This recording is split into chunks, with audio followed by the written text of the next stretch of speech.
నమస్తే Vishwas TV news కి స్వాగతం. ముందుగా ముఖ్యాంశాలు. కొత్తగా ఒక ఉద్యోగం ఇచ్చారని నిరూపిస్తే రాజీనామా చేసి రాజకీయ సన్యాసం తీసుకుంటా. కాంగ్రెస్ సర్కార్కు కేటీఆర్ సవాల్.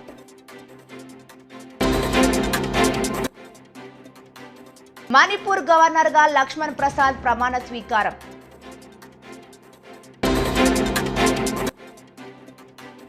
ఏపీలో మద్యం కొత్త విధానంపై ముఖ్యమంత్రి చంద్రబాబు సర్కార్ దృష్టి.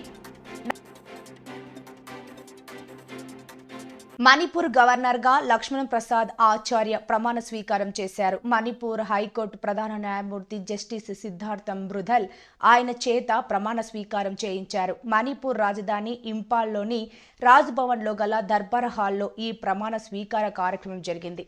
ఇప్పటి వరకు మణిపూర్ గవర్నర్ గా పనిచేసిన అనసూయ ఉయికే పదవి కాలం ముగియడంతో ఆమె స్థానంలో నూతన గవర్నర్ నియమించారు. కాగా లక్ష్మణ్ ప్రసాద్ ఆచార్య మంగళవారం అస్సాం గవర్నర్ గా ప్రమాణ స్వీకారం చేశారు. అస్సాం రాజధాని గువాహటిలోని శ్రీమంత శంకర్ దేవ్ కళాక్షేత్రంలో ఈ ప్రమాణ స్వీకార కార్యక్రమం జరిగింది. అస్సాం హైకోర్టు చీఫ్ జస్టిస్ ఆయన చేత గవర్నర్ గా ప్రమాణ స్వీకారం చేయించారు. ఇప్పుడు మణిపూర్ గవర్నర్ గా అదనపు బాధ్యతలు అప్పగించారు. అస్సాం గవర్నర్ గా ప్రమాణ స్వీకారం చేసిన అనంతరం మంగళవారం సాయంత్రం ఇంపాల్ కు చేరుకున్న లక్ష్మణ్ ప్రసాద్ ఆచార్యకు మణిపూర్ సీఎం బీరేన్ సింగ్ ఘన స్వాగతం పలికారు. రాష్ట్ర మంత్రులు పలువురు ఎమ్మెల్యేలు కూడా ఈ స్వాగత కార్యక్రమంలో పాల్గొన్నారు. मणिपुर की जनता की सेवा और कल्याण में निरत रहूंगा।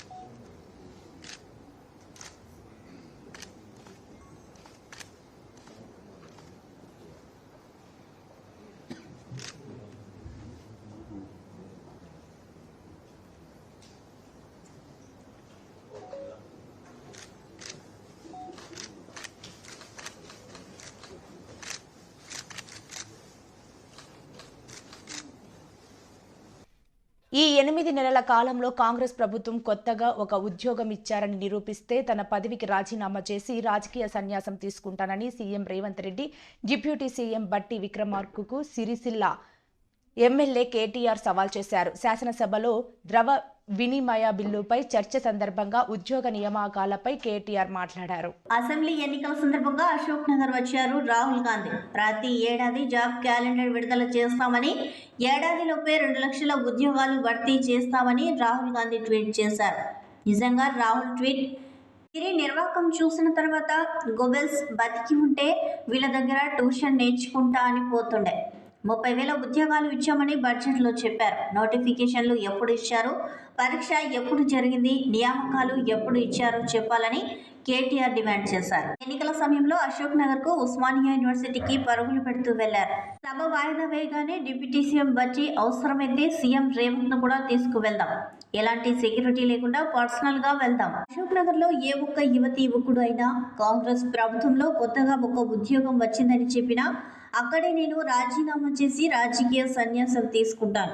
కొత్తగా ఉద్యోగాలు ఇచ్చారని ఎవరైనా చెప్తే అక్కడే ఉన్న సిటీ సెంట్రల్ లైబ్రరీలో మా పార్టీ తరఫున లక్షలాది యువకులతో సీఎం డిప్యూటీ సీఎం కు పౌర సన్మానం చేస్తానని కేటీఆర్ తెలిపారు. ఆ రోజు అశోక్ నగర్ కి ఉస్మానియా యూనివర్సిటీకి పరుగులు పెడుతూ పోయినారు.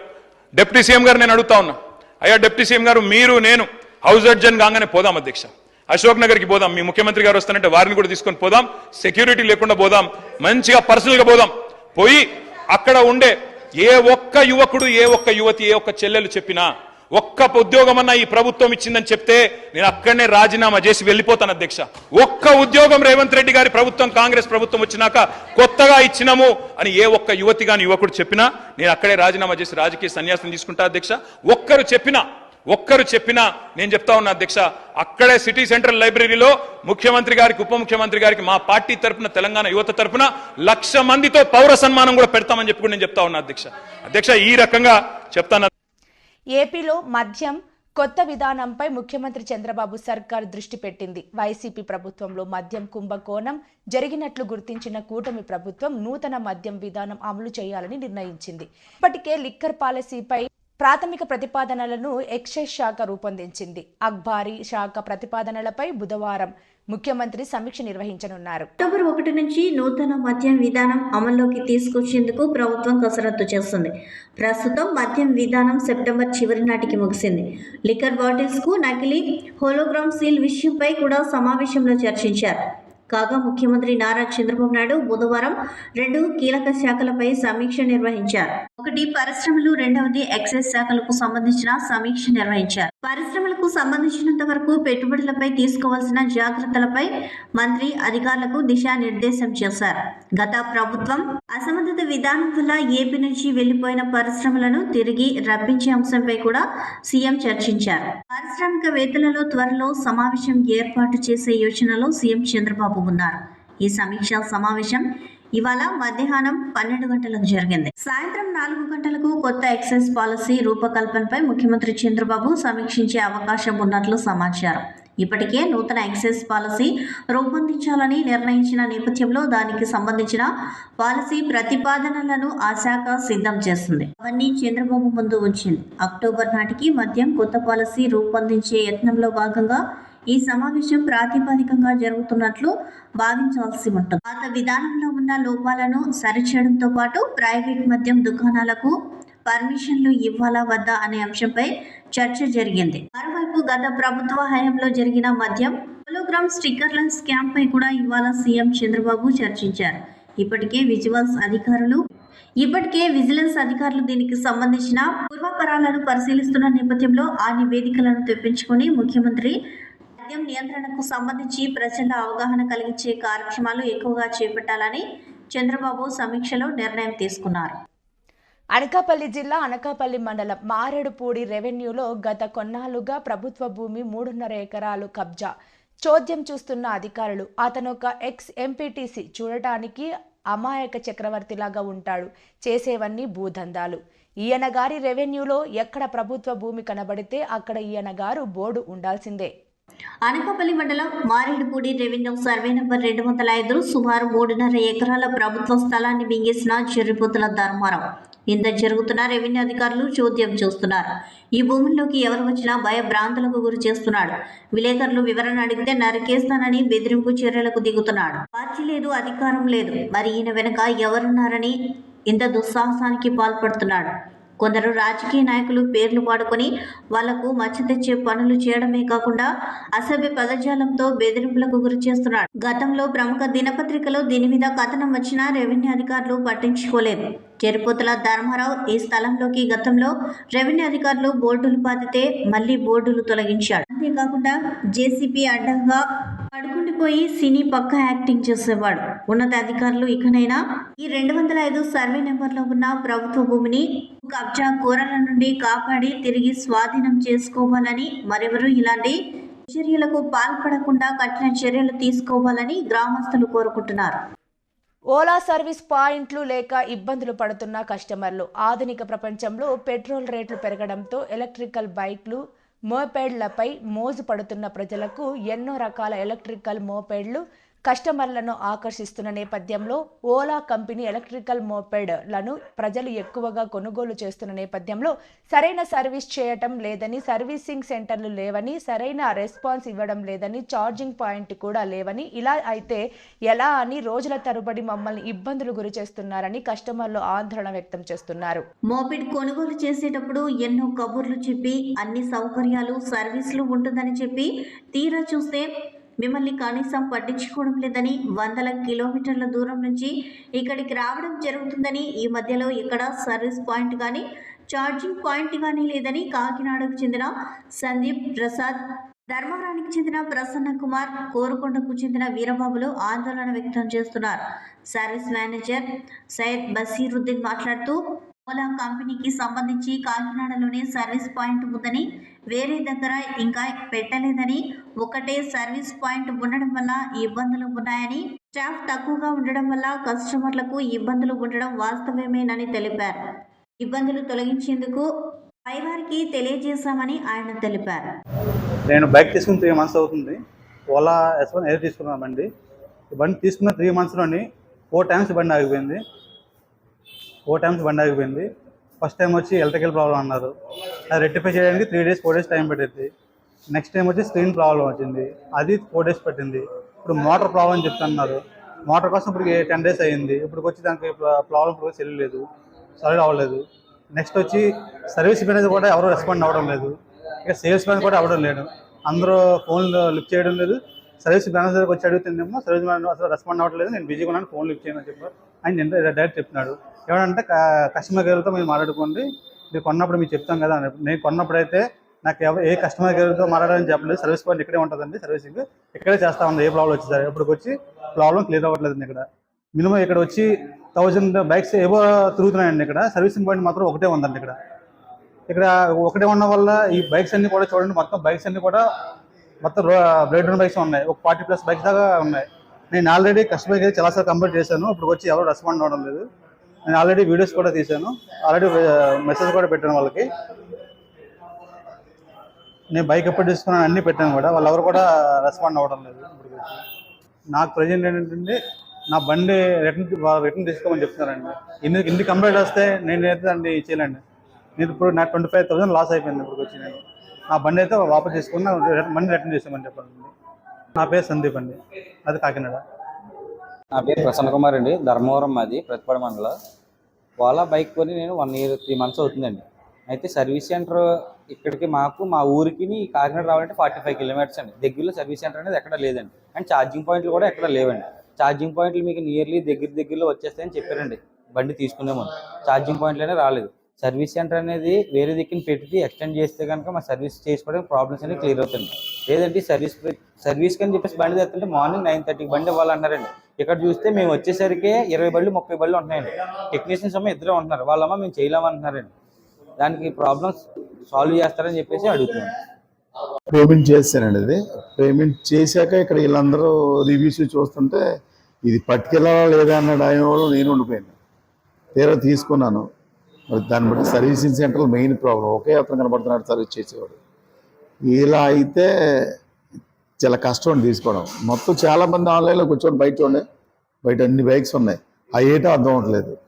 నేను డైనమాలో ఉండి రిస్క్ చేసి పట్టుకెళ్తాను నేను బండి. మెయిన్ సర్వీస్ సెంటర్ కాదు, మిగిలినట్లు రేంజ్ ఎక్కువ తీసుకుంటున్నాం, వారంటీ ఎక్కువ తీసుకుంటున్నాం. అలాంటప్పుడు మీరు మమ్మల్ని చీట్ చేస్తున్నట్టు లెక్క. ఇది మెయిన్, అది మాకు చేయండి. లేకపోతే ఈ సెంటర్ ఇక్కడ దించేస్తే జరుగుతుంది. అందరూ కలుస్తాం కదండి, వచ్చి ఒక రోజు కదా 2 రోజులు కదా ఫోన్ నెంబర్లు తీసుకుంటాం, అందరూ కలిసి ఈ క్లోజ్ అయిపోతుంది. అదైతే పక్కా అండి. మీరు నచ్చింది అనుకోండి, ఇంకా అందుకు నలుగురికి చెప్తాం కదా. నచ్చలేకపోతే కూడా అలా చెప్తామండి. దాన్ని బట్టి మీకు మంచిదే, మాకు మంచిదే. Thank you. గుడ్ ఆఫ్టర్నూన్ అండి. నా పేరు సయ్యద్ బషీరుద్దీన్. నేను ఓలా కంపెనీలో ఇలాగా సర్వీస్ ఇన్ఛార్జ్గా వర్క్ చేస్తున్నాను. ఇక్కడ సర్వీస్కి సంబంధించి కొద్దిగా ఇష్యూస్ ఉన్నాయి. మేము ఎంత త్వరగా వీలైతే అంత త్వరగా సాల్వ్ చేయడానికి చూస్తున్నాము. మాకు సఫిషియెంట్ స్టాఫ్ లేదు. ఒక షోరూమే ఉంది ప్రజెంట్. మాకు స్టాఫ్ వచ్చేసి 3 ఉన్నారు. మేము వెహికల్స్ కంప్లైంట్స్ ఎక్కువ అవుతున్నాయి. మేము చేయడానికి ప్రయత్నిస్తున్నా సరే ఏదో ఒక ఇష్యూ వల్ల స్టాఫ్ సరిపోవడం వల్ల వెహికల్స్ కంప్లైంట్స్ ఎక్కువ రావడం వల్ల మాకు ఇక్కడ ఇబ్బంది అవుతుంది చేయడానికి. మేము ఆల్రెడీ మాటలు నడిచాయి వేరే షోరూమ్కి. వాళ్ళు కూడా వేరే షోరూమ్కి మాట్లాడుతున్నారు. ఇన్ కేసు వేరే షోరూమ్ మారితే ఏమైనా తగ్గచ్చు. విద్యార్థులు ఉన్నత శిఖరాలకు వెళ్లేందుకు కూటమి ప్రభుత్వం ముందుంటుంది. విద్యార్థుల స్కూల్ బ్యాగ్ కిట్ల పంపిణీ కార్యక్రమంలో సర్పంచ్ చీకట్ల వెంకటేష్ ప్రభుత్వ పాఠశాలలో చదువుతున్న పిల్లలకు వారికి అవసరమైన పాఠ్య పుస్తకాలు, బ్యాగులు, షూస్, సాక్సులు, బూట్లు, వారికి కావలసిన అన్ని సౌకర్యాలు కల్పించడమే ధ్యేయంగా ముఖ్యమంత్రి చంద్రబాబు నాయుడు, ఉప ముఖ్యమంత్రి పవన్ కళ్యాణ్, విద్యాశాఖ మంత్రి లోకేష్ కృషి చేస్తున్నారని తెలుగుదేశం రాష్ట్ర తెలుగు యువత ప్రధాన కార్యదర్శి మరియు గ్రామ సర్పంచ్ చీకట్ల వెంకటేష్ తెలిపారు. కాకినాడ జిల్లా సామర్లకోట మండలం పనసపాడు గ్రామంలో ఎంపీపీ స్కూల్ వద్ద విద్యార్థులకు కిట్లు పంపిణీ కార్యక్రమంలో పాల్గొని మాట్లాడుతూ పెద్దాపురం ఎమ్మెల్యే నిమ్మకాయల చినరాజప్ప ఆదేశాలతో ఈరోజు కిట్ల పంపిణీ కార్యక్రమం నిర్వహించడం జరిగిందని, అలాగే మధ్యాహ్న భోజన పథకాన్ని డొక్కా సీతమ్మ మధ్యాహ్న భోజన పథకంగా నామకరణం చేయడం ఎంతో గొప్ప విషయమని అన్నారు. గత ప్రభుత్వంలో మాజీ ముఖ్యమంత్రి జగన్మోహన్ రెడ్డి తన స్వలాభాలకు పోయి తన సొంత పేర్లను పథకాలకు పెట్టారని, కానీ కూటమి ప్రభుత్వంలో రాష్ట్రానికి దేశానికి సేవ చేసిన వారి పేర్లు పెట్టడం ఎంతో మంచి పరిణామమని తెలిపారు. ఈ కార్యక్రమంలో జనసేన నాయకులు పడాల రాము, సత్యరాము, రాఘవ, వార్డు సభ్యులు అన్సూరి రాంబాబు, శ్రీను, ఏ రాంబాబు, టీడీపీ నాయకులు ఈతా లోబరాజు, అమలాపురం దుర్గా, మనస వీరబాబు, పెంకే శ్రీనివాస్, అన్సూరి సుబ్రహ్మణ్యం, కురిపూడి వల్లేశ్వరరావు, సతీష్, విత్తనాల వెంకటేష్, కార్యదర్శి శ్రీకాంత్, ప్రధానోపాధ్యాయులు, ఉపాధ్యాయులు, విద్యార్థులు పాల్గొన్నారు. 90 నుంచి ఉండేవాళ్ళు మనం వచ్చినప్పటి నుంచి. ఈరోజు 46 మెంబర్స్ అయిపోయారు. ఎందుకంటే ఇక్కడ చుట్టూ ఉన్న కార్పొరేట్ స్కూళ్ళకి మనం కొద్దిగా ఎదుర్కోవాల్సి వస్తున్నాయి స్కూల్కి. అని ఇందులో చెప్పినట్టుగా చాలా బాగా చెప్తున్నారు మన స్కూలు, ఈ గవర్నమెంట్ స్కూలు. కానీ మనం ఇంకా కూడా మనందరూ కూడా గ్రామంలో తిరిగి గవర్నమెంట్ స్కూల్లో చదివితే బాగా అభివృద్ధి చెందుతారని చెప్పి మనం అందరం కూడా ఇంటింటి తిరిగి జనాల్లో అవేర్నెస్ తీసుకొచ్చి పిల్లల్ని గవర్నమెంట్ స్కూల్లో చదివించేలా చేద్దాం. ముఖ్యంగా ఈ కార్యక్రమం ఎలాగంటే ఇప్పుడున్న గవర్నమెంట్, మన మోడీ గారి గవర్నమెంట్లో చంద్రబాబు నాయుడు గారు, అదే పవన్ కళ్యాణ్ గారు ఆధ్వర్యంలో పిల్లలు చదువులు, ఇప్పటికి పిల్లలు బాగా చదువుకుంటే రేపటి వీళ్ళు మంచి డెవలప్ అవుతారని ఆలోచించి బ్యాగ్, బట్టలు, సాక్స్, షూలు, బెల్ట్ ఇవన్నీ ఇవ్వడం జరుగుతుందండి. ఇది మేము మా గ్రామం నుంచి మన స్కూల్లో ఉన్న 46 మంది విద్యార్థులు కూడా మేమందరం కూడా ఈరోజు డిస్ట్రిబ్యూట్ చేయడానికి మాకు ఎంతో అదృష్టంగా భావిస్తున్నాం. ఎందుకంటే వీళ్ళందరూ కూడా ఇక్కడ వీళ్ళు చూస్తుంటే పరిస్థితి మనుషులు ఇంకా ఏం తెలియదు. ఇప్పుడే వీళ్ళు ఇక్కడి నుంచి బాగా చదువుకుని మంచి బాగా గ్రామానికి మంచి పేరు తీసుకురావాలని కోరుకుంటూ మీ అందరూ కూడా నా హృదయపూర్వకంగా మేమందరూ కూడా ఆశిస్తున్నామండి. మీరందరూ కూడా బాగా చదువుకుని ఊరికి మంచి పేరు తీసుకురావాలి. ఇవన్నీ కూడా పాడి పరిశ్రమను కాపాడేందుకు అధిక ప్రాధాన్యత. కొత్తపేట ఎమ్మెల్యే బండారు సత్యానందరావు ఏపీలో పాడి పరిశ్రమను కాపాడుకుంటూ గత వైభవాన్ని తీసుకొచ్చేందుకు ఎన్డీఏ కూటమి ప్రభుత్వం అధిక ప్రాధాన్యత ఇస్తోందని కొత్తపేట ఎమ్మెల్యే బండారు సత్యానందరావు అన్నారు.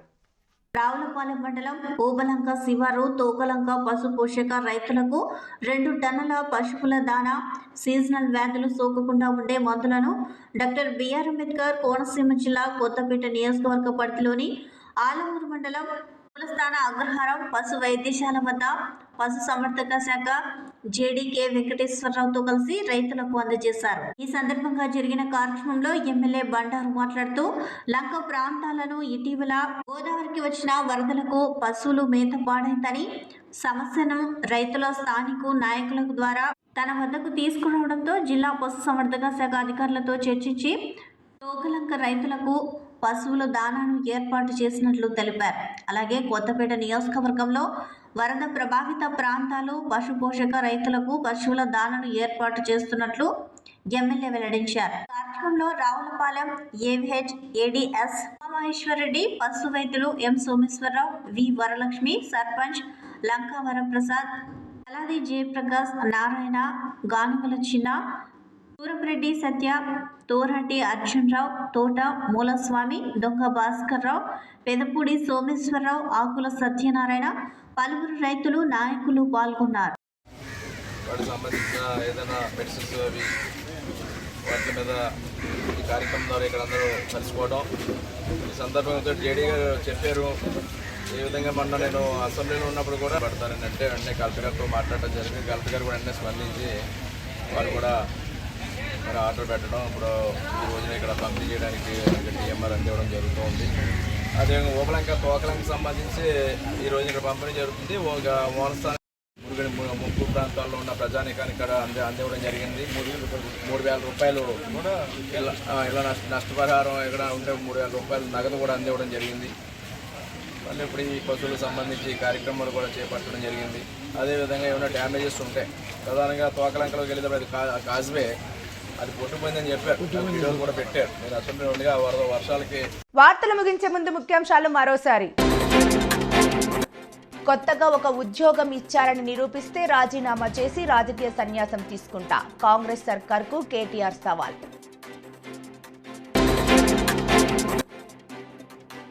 మణిపూర్ గవర్నర్గా లక్ష్మణ్ ప్రసాద్ ప్రమాణ స్వీకారం.